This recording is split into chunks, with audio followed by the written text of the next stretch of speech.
कार्यक्रम के सहजकर्ता रईस बहराइची जी हमारे पड़ोसी हैं, सबसे नजदीक है बहराइच से नजदीक नानपाड़ा से उधर प्रोबेरिया के बाद हम लोग नेपाल पहुंचाते हैं। इस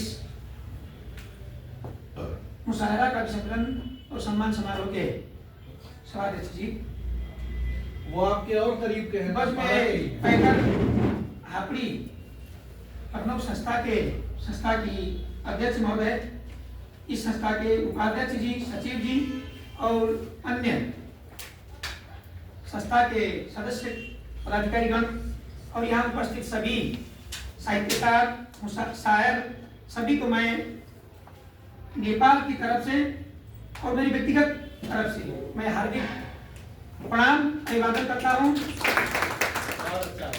ज्यादा समय हमारे पास है नहीं।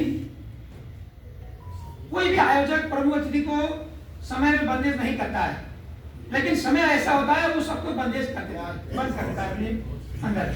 इसीलिए कहने के लिए तो हमारे पास बहुत है, लेकिन इतना समय नहीं है। हम लोग को खुद 9 साढ़े 9 बजे के अंदर बॉर्डर पार करना होता है, इसलिए खुद हम लोग समय के चपेट में है।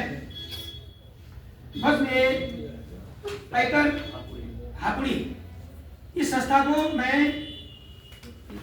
पूरे नेपाल की तरफ से हार्दिक कृतज्ञता ज्ञापन करता हूं कि नेपाल के प्रतिनिधिमंडल को आमंत्रित किया और आप लोगों के साथ हमारा ये सुमधुर संबंध जो नेपाल और भारत के साथ है उसको प्रगाढ़ बनाने में और मदद मिला है। इससे हमारे जो बुनियादी रिश्ते हैं, इन बुनियादी रिश्तों को और मजबूत करने के लिए हम अपनी तरफ से, नेपाल की तरफ से हम प्रतिबद्धता व्यक्त करते हैं। और नेपाल में हमने बहुत बड़े बड़े प्रोग्राम किए हैं। मुझे लगता है सारी रब्बानी साहब तो नेपाल के प्रोग्राम में, हर प्रोग्राम में हम लोगों को उनको हम निमंत्रण करते हैं, नजदीक भी है वो चले जाते हैं। और मुझे लगता है हमारे इरशाद राही जी चले गए, उनको और सारी रब्बानी साहब को एक साथ हम लोगों ने सम्मान किया था। मुझे लगता है 5-6 साल पहले हमारे पीके प्रचंड जी भी, हमने नेपाल एकेडमी से प्रोग्राम किया था, वो हास्य कवि सम्मेलन था, उसमें पीके प्रचंड सर भी गए थे। और ऐसा होता है कि हम लोगों को हम साहित्यकार हैं, हमारा दिल बड़ा है लेकिन कर नहीं पाते हैं। आप सभी लोगों को नेपाल ले जाएं, सभी लोगों को सम्मान करें, सभी लोगों को सत्कार करें, स्वागत करें, ये हमारा दिल करता है, लेकिन ये एक ही साथ करना नामुमकिन है। फिर भी हम लोग आप सभी लोगों का जो आत्मीय जो श्रद्धा है, जो आप लोगों ने हमारा दिल जीत लिया है, हम उसका कदर करते हैं और आप लोगों को हम लोग भी बुलाएंगे और नेपाल में आप लोगों का हम स्वागत करेंगे। और ज्यादा समय नहीं लेंगे हम। यहाँ पर वर्षा जी की वंदना से, उनकी बेटी की कविता से बहुत अच्छा संदेश समाज को मिला।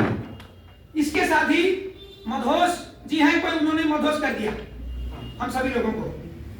और निमा पंत जी खुद को दिल में बैठा कर चली गई, ज्यादा देर नहीं बैठी, लेकिन हम सभी का दिल साथ में लेके चली गई। और विभा त्रिपाठी जी इस उम्र में भी वो प्रणय वियोग की कविता सुना के हम लोगों को माफ कर गई। उनको भी मैं हृदय से हार्दिक धन्यवाद व्यक्त करता हूँ।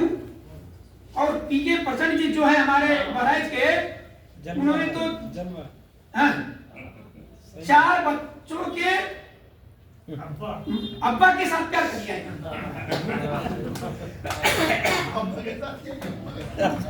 तो वंदना ओझा जी ने जो सुनाई वो भी हम लोग साथ में लेके जा रहे हैं। आप सभी लोगों का प्यार है हमारे साथ। और मैं ज्यादा न बोलकर बस में पैकर को 4 पंक्तियों के साथ एक मुक्तक मैंने बनाया है।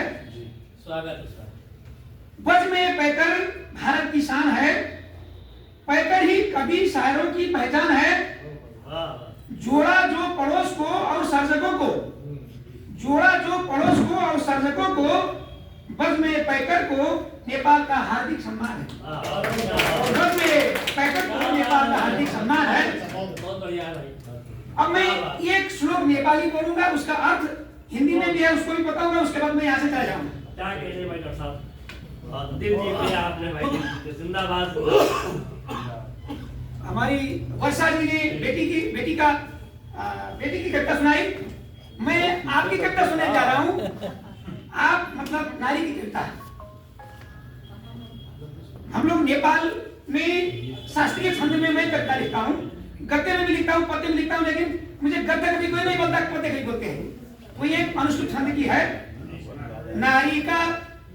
नारी का स्नेह ले गर्दा यो संसार छ सुन्दर, नारी का प्रेम ले गर्दा घर बन्द छ मन्दिर, थाके पनि नथाके झै उनी बन्छिन् निरन्तर, नारीको श्रमको मूल्य कसले तिर्न सक्छ र, नारीको श्रमको मूल्य कसले तिर्न सक्छ र।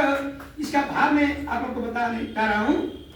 नारी के स्नेह से जग सुसज्जित हो जाता है, नारी के प्रेम से गृह देवालय बन जाता है। शांत मतलब थकित होकर भी अविराम कर्म में लगी रहती है। सच में नारी के श्रम का मूल्य कौन चुका सकता है, कौन चुका सकता है। धन्यवाद।